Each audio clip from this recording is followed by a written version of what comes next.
when hunter Bram Schaer is attacked by a grizzly bear. He faces a life-or-death battle for survival. I thought to myself, oh, you're dead.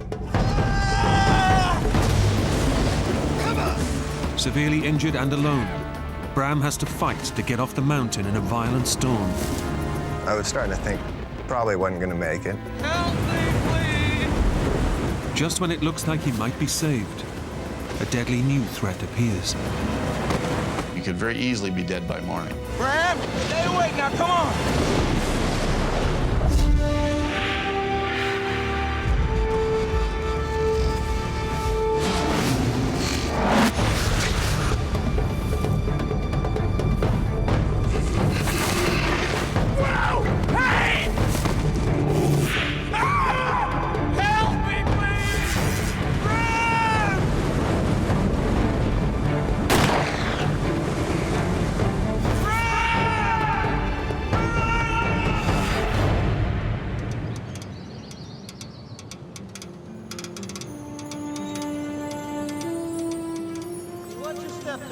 I'm watching my step. You watch your step. I'm doing fine, don't worry. Woo! Bram Schaer has just finished high school. To celebrate, his father Dennis has brought he and his brother to hunt elk with some friends on Horseshoe Mountain in Montana. My dad and a friend of mine's dad had decided they just wanted to do one last trip, you know, since we were kind of moving out and getting on with our lives. Watch out for these potholes. I'm looking. Eyes like a hawk, son. Eyes like a mole, Dad. Your kids are going from boyhood to manhood, and it's part of the transition. Learn from their fathers when their fathers are having fun. Keep up, Dad. Keeping up, son, don't you worry. But after a week of hunting, they still haven't shot anything. Sure your rifle's shooting straight? Yep. You ain't bagged one yet. Well, just a matter of time, son. The mountain rises to 10,000 feet out of the wilderness. There's no roads, it's just trails, and it's just pretty wild. September is hunting season, for people and for bears. We've seen lots of bears. It becomes a feeding ground for them once this rifle season starts. The bears are more dangerous towards fall because they're getting ready for hibernation, so they're scavenging for whatever they can find to fatten up for winter.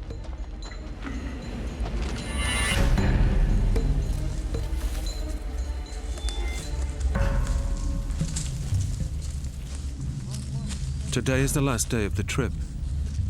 The men climb almost to the top of the mountain, from where they'll sweep down in a wide line, hoping to find some elk on the way. They don't have much time. A big storm is heading their way. Okay, guys, why don't we all spread out, see if we can't flush something out. Bram goes to the end of the line. Okay, let's move it. Last chance, Pop. Last chance for what, son? Last chance to bag an elk. You said it. Bram had his own speed, and the way he went, he just went over a ridge, see? So he wasn't in sight of us. Bram takes off alone, ignoring any possible dangers. He was very strong physically and strong-willed. He's fearless. What's gonna hurt me? Bram's orange vest might stop other hunters from shooting at him, but it also makes him more visible to predators. But Bram's a high school football star, bold and brash. I was a pretty cocky kid. I didn't worry too much about anything. You know, I was 18, bulletproof.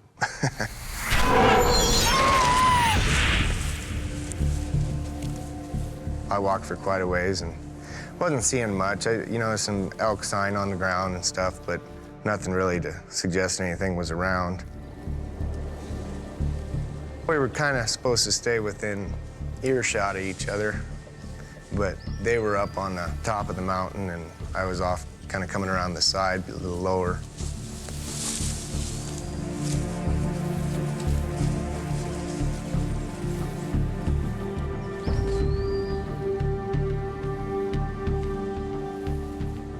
Now a few hundred yards away from his dad and the other hunters, Bram is suddenly aware that the forest is too quiet. I kind of got a weird feeling about then, and there wasn't hardly a noise. You know, there weren't no birds chirping or ground squirrels running around or anything. And there must be something around here keeping the birds quiet, you know, a predator of some sort around. Kind of made the hair on the back of my neck stand up.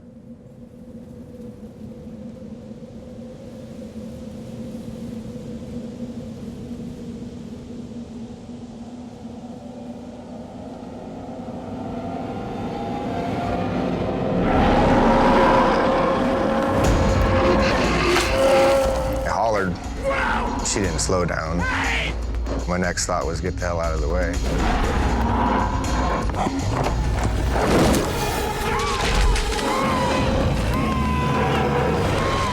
I was just freaking out.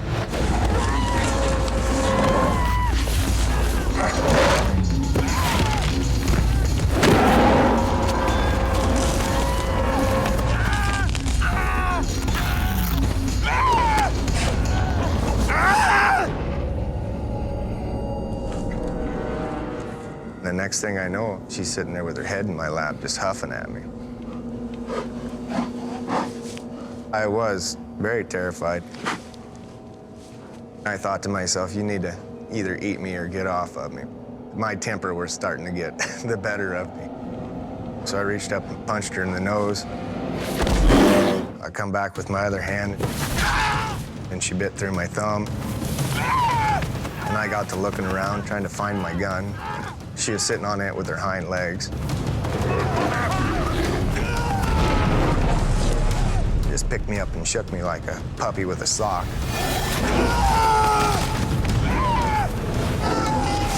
It felt like vice on your leg. And then I thought to myself, oh, you're dead right there.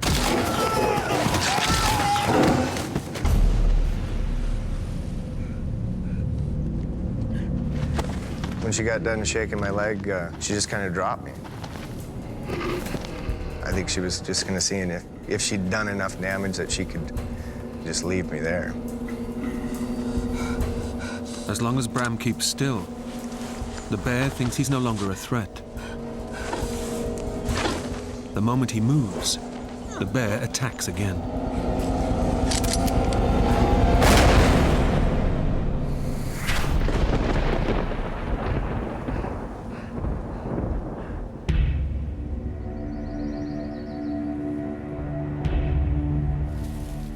Unaware of Bram's terrible ordeal, two hunters further down the mountain, Bruce Pisecki and his son Bryce, are also looking for elk. So far, without any luck. Come on, son. Our luck will turn. On their way to try a new spot, Bruce sees something that makes him very nervous.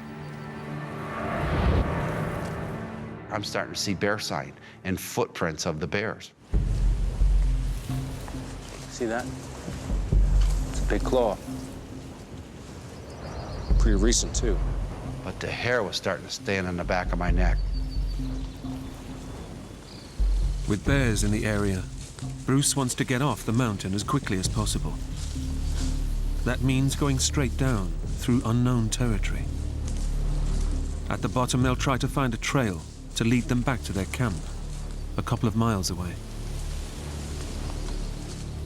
There was something crawling up my neck that told me something's wrong. Pay attention. And part of it I told myself was, you just don't know where you're going. You're worried about getting lost. I'm getting very concerned because now I'm walking in an area that I can surprise a bear at a moment's notice. So I'm trying to make noise. I was saying things like, okay, bear, here I come, you know, get aside, here I'm coming through. Okay, bear! Here we come! Coming through!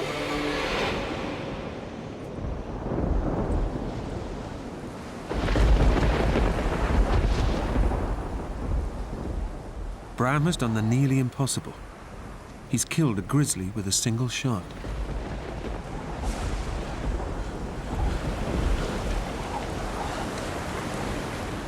I felt just a lot of relief. I was pretty happy for, a few seconds anyway.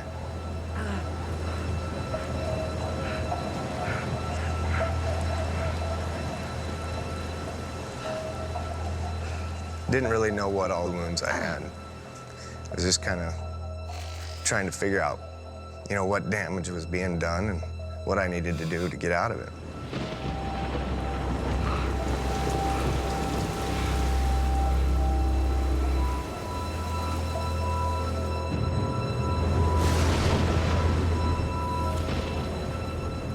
A mile and a half away, at the bottom of the mountain, Bram's father and brother arrive back at camp. They haven't seen Bram for nearly 2 hours. We got to camp, no Bram. So I asked everybody, where's Bram? Have you seen him? No. Have you heard from him? No. I said, well, something's wrong. I got my other son immediately, and we went back up on the mountain. Let's go look for him. I knew he wasn't lost. He had a compass in his head. So I knew that wasn't a problem. But for him not to show up was just, it ate at you.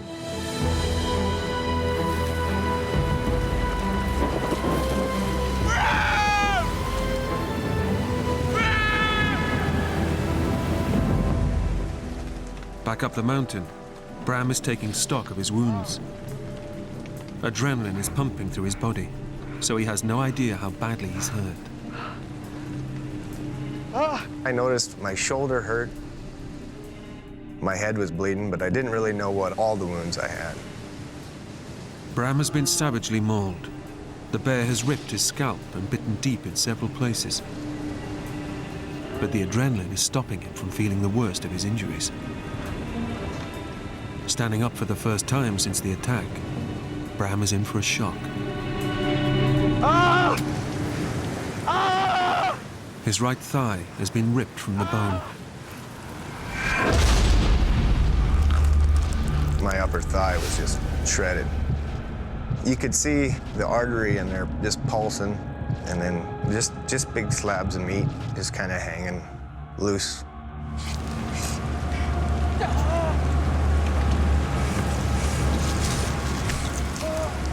I pulled the meat back up and kind of laid it back in the hole.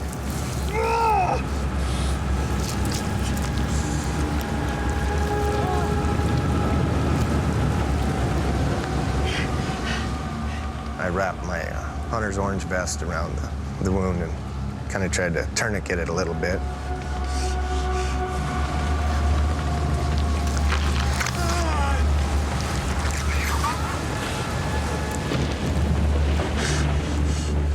It hurt pretty bad when I pulled it down tight.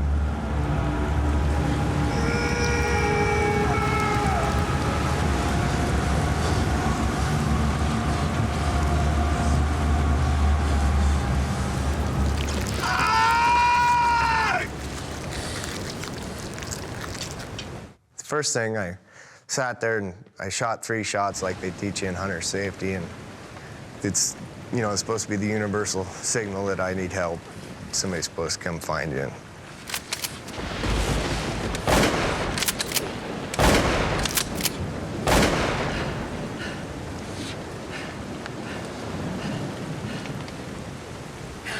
Come on!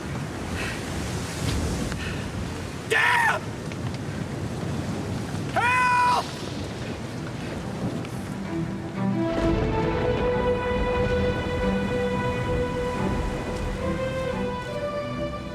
Climbing the mountain through the storm, Bram's father, Dennis, cannot hear his son's gunshots. Bram! Son, can you hear me? Bram! It was getting really nasty. The wind started blowing about 30 miles an hour. We couldn't hear nothing. If he fell down, broke a leg, whatever, with the thunder and lightning, this was starting to become a life-threatening situation.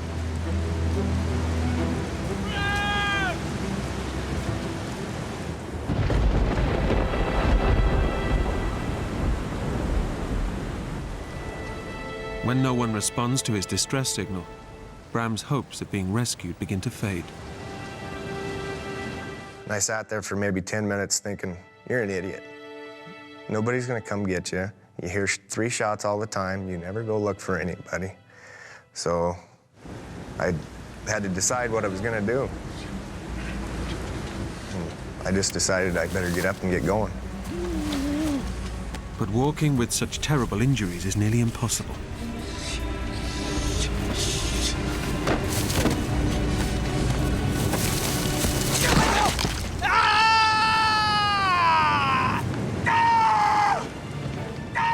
Bram must get off the mountain quickly. If he doesn't get help soon, his injuries will kill him.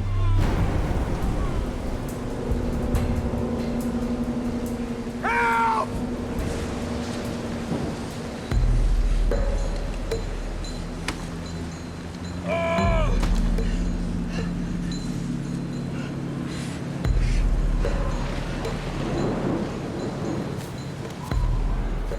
I was gonna try to head towards camp, but in order to get there, I would have had to go uphill. And I didn't have the strength in my leg to go uphill. I could just kind of peg leg along, and if I kept my knee straight, I could use it.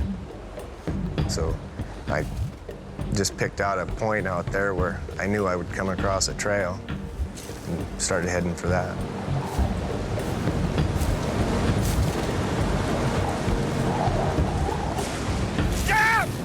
I was pretty pissed off at the world. I hollered and stayed mad as I could for quite a while.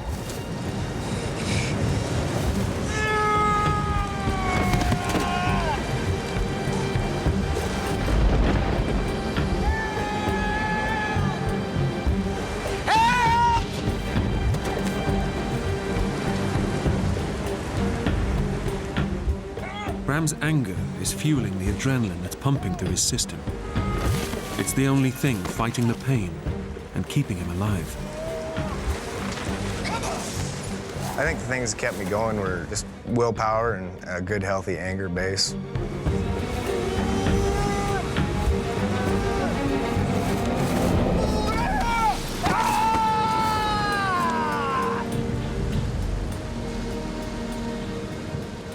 It was hard. There was a couple of times I thought about, maybe just sitting down and quitting, but I'm about as stubborn as they get. I knew if I didn't keep going, I probably wouldn't make it anywhere. Nobody would find me. Oh, damn!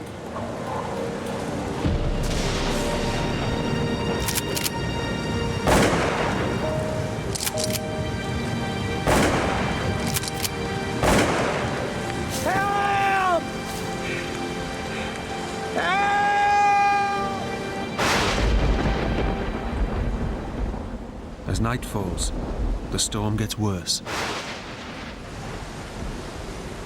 Further down the mountain, Bruce and Bryce Pisecki are still searching for the trail that will lead them back to camp. In the darkness, Bruce is now very nervous about getting lost in bear country. The uneasiness that I had, part of it was not finding the trail, because I didn't want to be lost. And the other part was worrying about the bear sign that I'd seen. It was just made. I know they're there somewhere. Dad, can't see. Let's use the flashlight. No! No! We get lost. We need them batteries full. All right? Okay, so stick close. So we can see each other.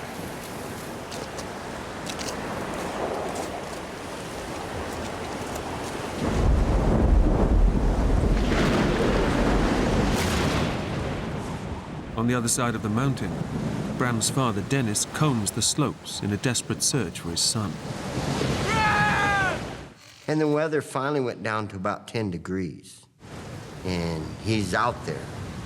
So I'm looking and we're shooting and hollering.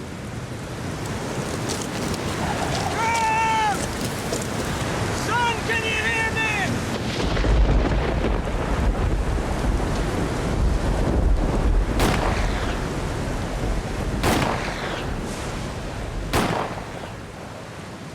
Dennis knows Bram might not hear the shots through the storm, but he also knows he's taught him vital skills to survive.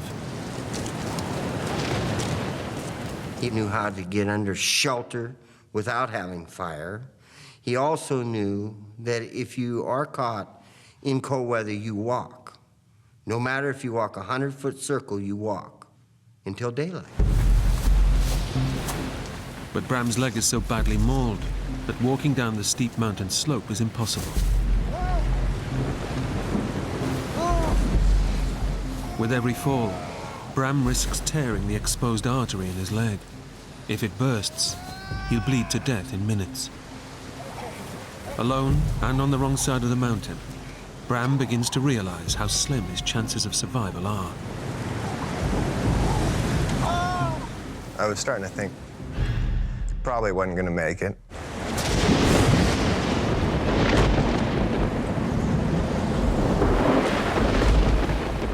But help is closer than Bram realizes. Further down the mountain, Bruce and Bryce finally hit upon the trail that will take them back to camp. Dad, over here! Look! So I'm saying to myself, I hope this is Rock Creek Trail. I hope this is Rock Creek Trail. And by God, it was. Hey! That's our trail. Excellent. All right, look. We're both tired. Soak through. Let's take a short break. But Bruce's nerves are still on edge. I'm still got this uneasy feeling about this bear sign that I'm seeing.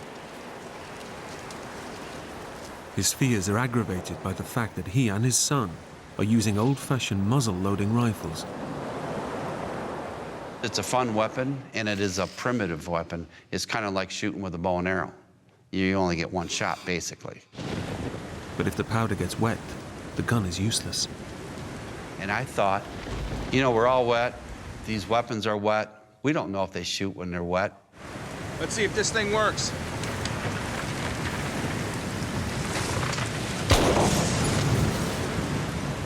I heard a gunshot that was pretty close. I just about jumped through my skin, you know. I was pretty excited.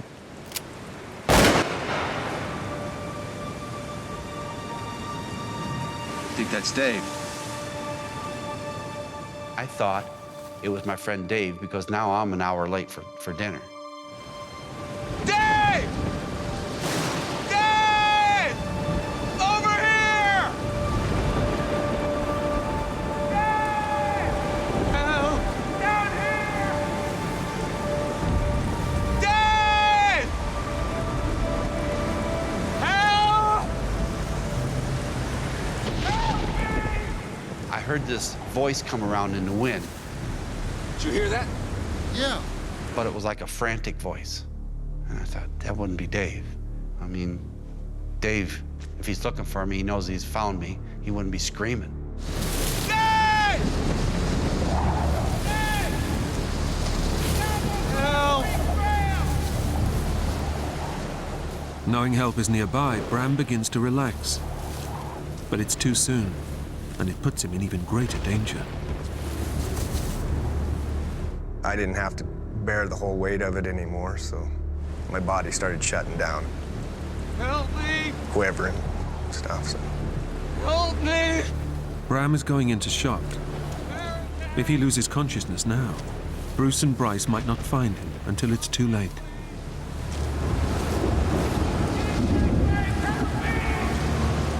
He was yelling back at me, but it was frantic. I couldn't hear what he was saying. All right, shine your flashlight up in those trees. Let Dave see where we're at. Dave! I didn't see no light from him, and I kept yelling. Dave! We're down here! Rock Creek Trail! At the trailhead! And this wind wouldn't let up. And then all of a sudden I heard, help me, help me. Help me! Get my bear! The wind came around and just carried it just perfect. And all of my fears of bears just came alive. Oh my God, somebody's hurt there. We gotta help.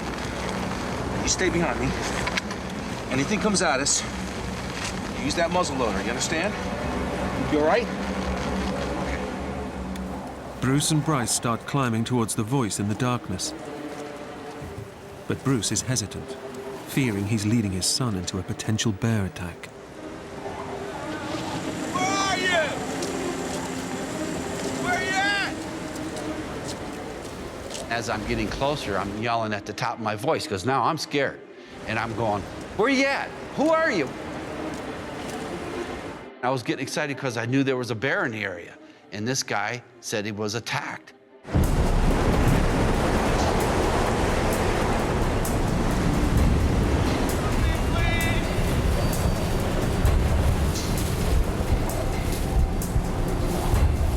I flashed the light and I hit something up in the woods, but it was a red glow. And bears' eyes are red, I'm thinking, when they see him with the flashlight. I said, Bryce, the bear's right on him. Let's go. Let's get up there.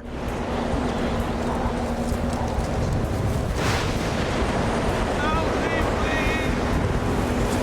Oh, God. Help me, please. I'm at the height of my adrenaline. I have my pistol cocked, and I get down below where this guy is standing.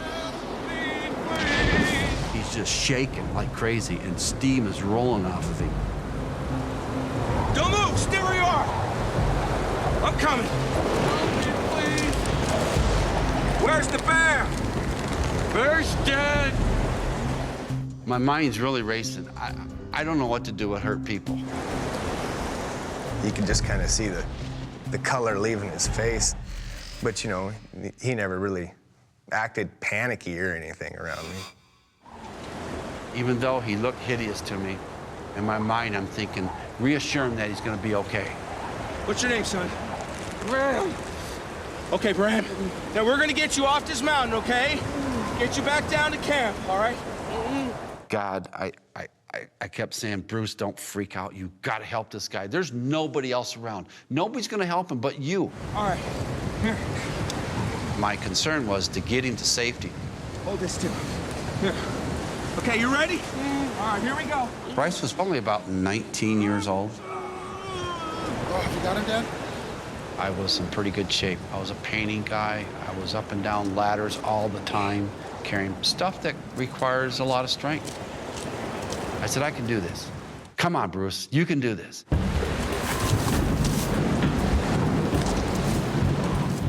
I just didn't realize how hard it was gonna be.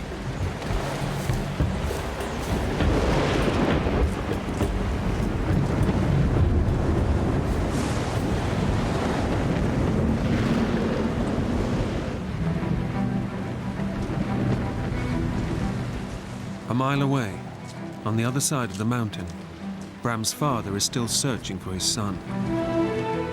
With each passing minute, his anxiety grows. My fears was he slipped, broke a leg, broke an arm, busted a shoulder. You know, anything could have happened. Your imagination runs pretty wild when you're afraid.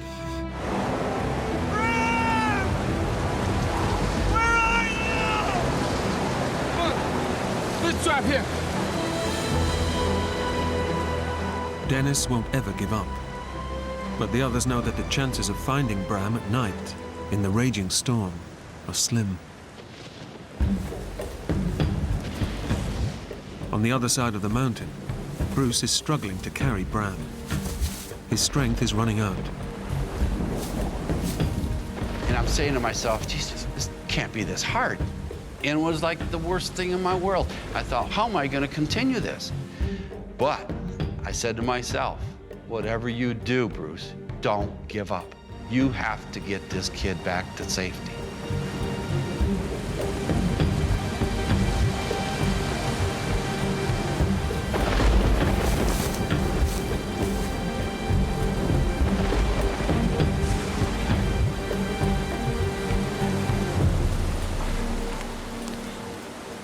Bruce senses that Bram's shivering is getting worse. Okay. He's in severe shock, and his body temperature is dropping. All right. Hold him up. Hold him up. So I took my raincoat off and I wrapped it around him to try to keep that warmth in him. All right. Sure, I'm in there. That's it. That's it. Every time we stop, all right? I'm gonna stand you up. I'm gonna put my arms around you. I'm gonna try and get you warm, okay? Okay. You ready? Here we go.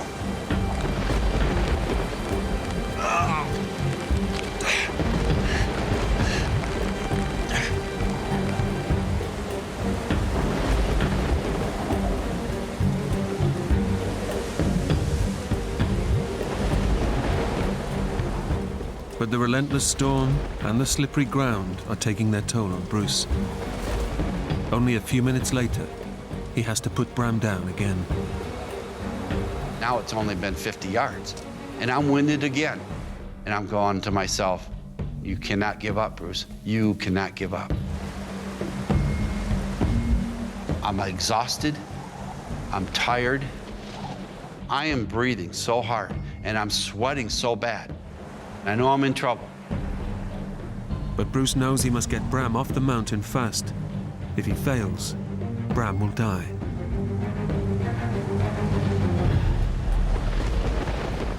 I said, God, I need some help.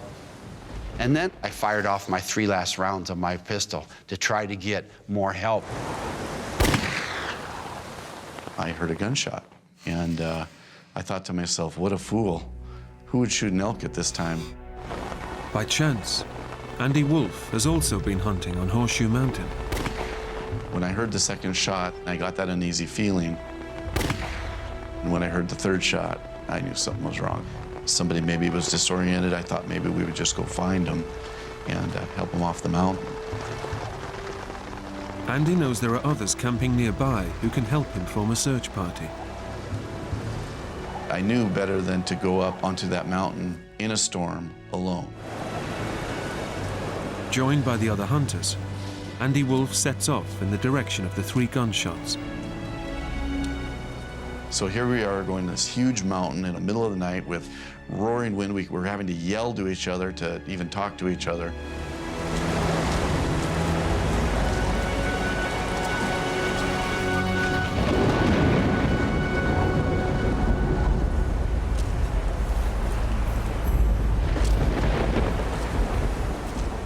Unaware that anyone has heard his distress signal, Bruce struggles down the mountain. But the going is so tough, he can only manage a short distance before he has to put Bram down again. I said, God, I'm asking for help. I need the strength that this guy has. I need the strength that I had when I was his age. Give me that strength back just to get him to safety. He goes over my shoulder again, and I'll be damned, I started walking. And I didn't feel the pain anymore. And I felt stronger. And I walked, and I walked, and I said to myself, thank you, thank you, thank you.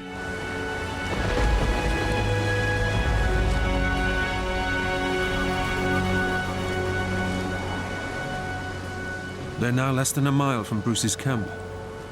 And although Bruce has found a new strength and determination to carry on, Bram's condition is rapidly deteriorating.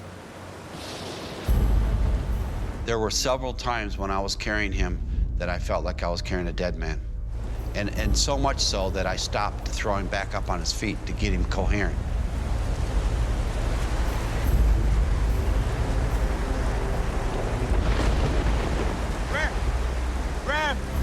Bram, wake up, Bram. Stay with me. Bram? Well, Bram was like in and out, in and out. He was okay, then he wasn't okay. He was real coherent, and then he wasn't. I'm saying, don't you dare give up. Don't you dare give up. All of a sudden, Bryce started yelling and says, Dad, Dad! Bram! Bram! Bram, you're gonna make it! You're gonna be okay! Somebody's hit! Hey! Up here! We were probably 45 minutes into our hike when we started hearing screams for help.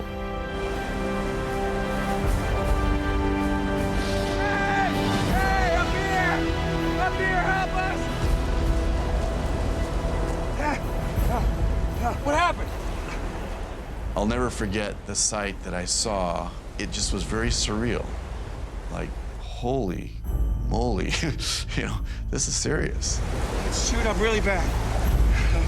I don't know if he's gonna make it. I need some help. It's okay, I'm a doctor. You're a doctor? By an extraordinary stroke of luck, Andy Wolf is a doctor with specialist training in shock trauma. What's your name? It doesn't take him long to see how serious Bram's condition is. He was going into shock. Shock kills people. Come on now, stay awake, son. The doctor's gonna look at your leg now. Just take a second, and we'll get you back home. Stay awake now. When I examined this thigh area, I reached my hand up in there, and my heart just dropped. I could feel his femoral artery just like a garden hose. And right then and there, I thought, this kid's can either lose his leg or his life. We're gonna be lucky if we save his life. You still with me? Talk to me, Bram. You're gonna be okay, son. You're gonna be okay. Andy was, checking my leg out. And he looks up at me and says, "Oh, you'll be all right." I said, "Yeah, that's what they say in the movies, just where the guy tips over." Let's go. Bram, come on now. That's it. Almost home. If we don't lose this kid from loss of blood, we could lose him from shock. Come on, give me your hand. If that artery goes and I don't get it stopped, we're gonna lose him from that artery bursting. We needed to get him off that mountain to save his life.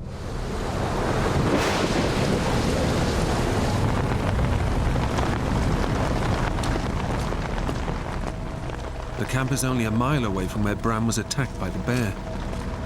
It's taken him nearly 4 hours to get there. Guys, go try to find some help! 2 of the rescue party are immediately dispatched to get help. The nearest ranger station is less than 5 miles away. But even if they make it there and call for air rescue, a helicopter would be grounded in this storm. Bram is a long way from safe. I felt so relieved that we got him in there, and it started getting emotional for me, because I knew we gotta really save his life. We gotta take care of him. Yeah, we're gonna need some water. I'd lost most of my adrenaline, so I was starting to feel more, and I was thinking about, you could possibly die. Bram was in a tremendous amount of pain. You could just see it in his face, but Bram's a cowboy, and he would not complain if both arms had been chewed off. I put a lot of antibiotics into him too, trying to stem the tide of infection. The doctor knows that even if Bram survives the night, his injuries are severe enough for gangrene to set in, which means he could lose his leg, or, if not treated quickly, his life. Do you have any dry clothes? Yeah.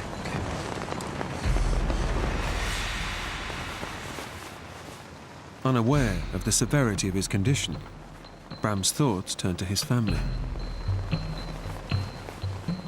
I was pretty concerned about my dad and my brothers. They had no idea where I was or if I was alive. I was sure they'd try to look for me and, possibly get hurt themselves. Once we got him stabilized, I thought I could take a moment to myself. I wept. For Bram's sake, I wept because his father is without him. He's got to be going crazy. I would be if that happened to me.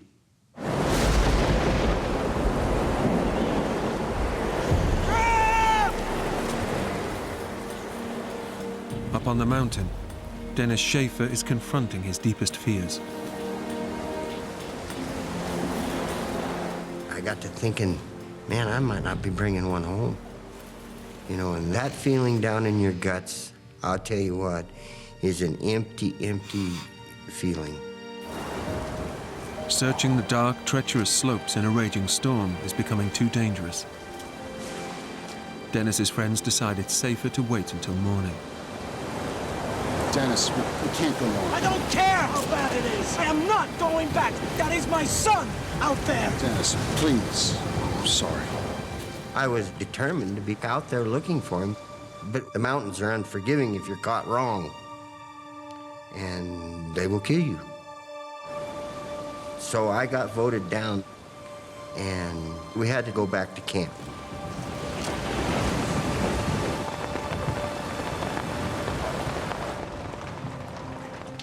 Andy has managed to keep Bram alive so far. But now, the doctor spots a new danger threatening to kill him. Gas gangrene. Gas gangrene is a deadly poison produced by bacteria trapped in infected tissue. It destroys flesh, blood cells, and blood vessels. Gas gangrene can travel 6 inches in an hour. If Bram's femoral artery was being attacked by bacteria, it would burst. Bram was in serious trouble at this point. He could very easily be dead by morning. How you feeling, Bram?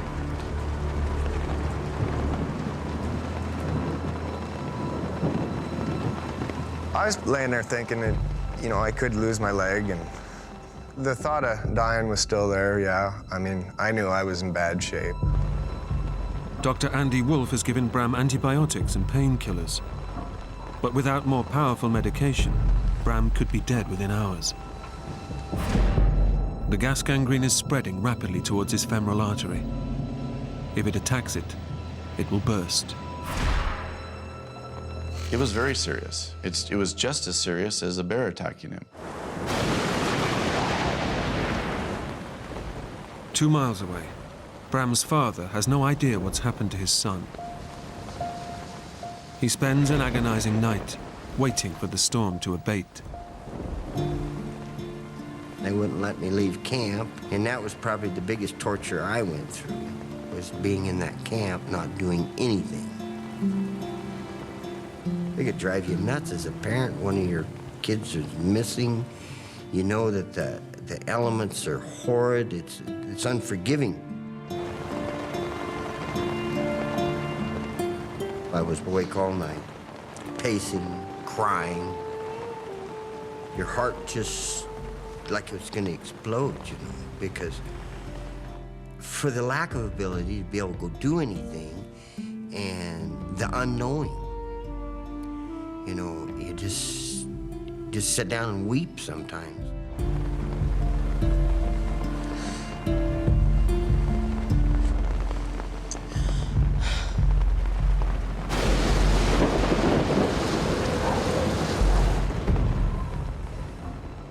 Andy and Bruce also spend a harrowing night, hoping Bram will survive until morning.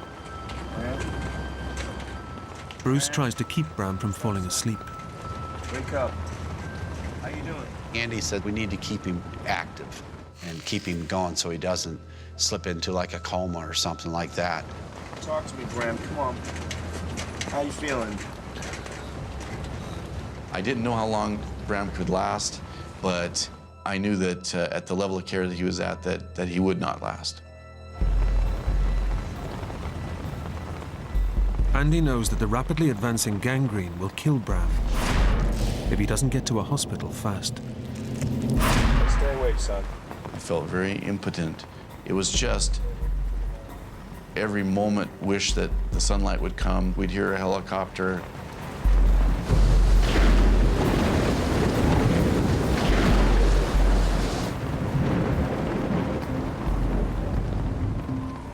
We stayed up the whole night. We took turns looking at his wounds, changing his bandage, waiting for help to come. But help is a long way away, and time is running out for Bram. Bruce and Andy don't know how much longer he'll survive.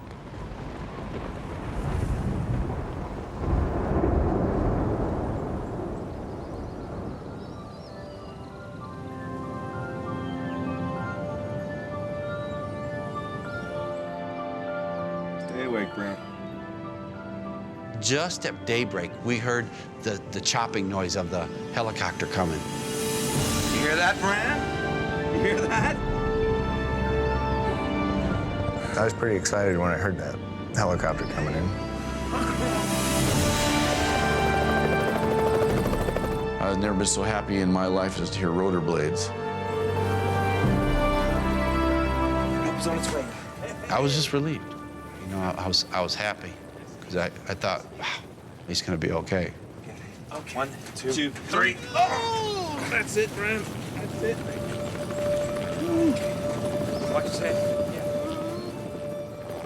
With Bram on his way to hospital, Bruce sends one of his party to find Bram's father. Bram! Dennis has been searching since first light. Our plan was to go exactly where we had all left off the day before, and work our way down the mountain. If we found him, we were to shoot 3 shots and then shoot the 4th round. So then you would know that somebody had found him alive.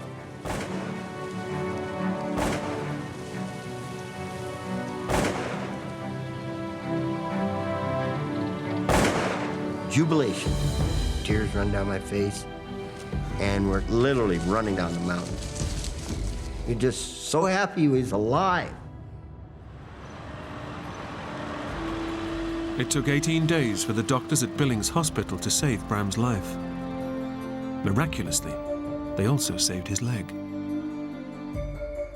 I was pretty happy to see it when I woke up, that's for sure. I feel very grateful for all the angels around the mountain, Bruce and his boy and Doc Wolf. Those people really done us a great, great favor by taking care of our son. I'm not a hero. I just did what I had to do. I just know that I did the right thing. And to this day, I care about him a lot, more than he thinks I do.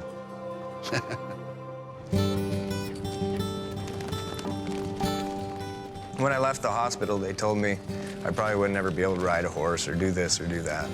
Riding horses is a pretty big part of my life, so I think it was less than 2 months before I got on a horse, and I've been able to do just about anything I want to do.